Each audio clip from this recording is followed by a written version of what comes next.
I'm a psychiatric nurse, and early in my career, I worked at a residential mental health facility. One of our residents was an elective mute, which means that he couldn't talk, but there were no medical reasons as to why.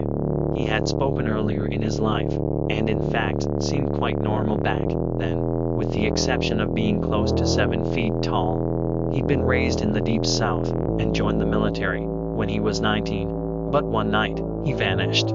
He was declared AWOL, and eventually he was declared missing and dead.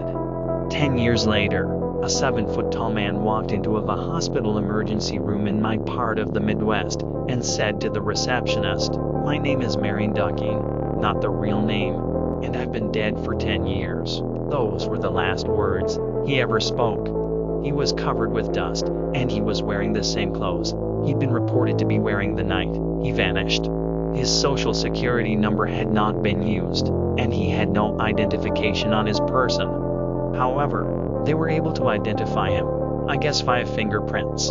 The family was notified, but they said they had already grieved their lost man, and that whomever was claiming to be him simply could not be. They demanded not to be contacted again. Marion paced all day, every day, moving his mouth that looked like talking or muttering, but no sound came out. He had an unnerving habit of throwing his head back with his mouth wide open, as if he were laughing heartily, but not even a breath could be heard. If I talked to him, he appeared to listen, periodically throwing his head back in that laughter-mimicking way of his.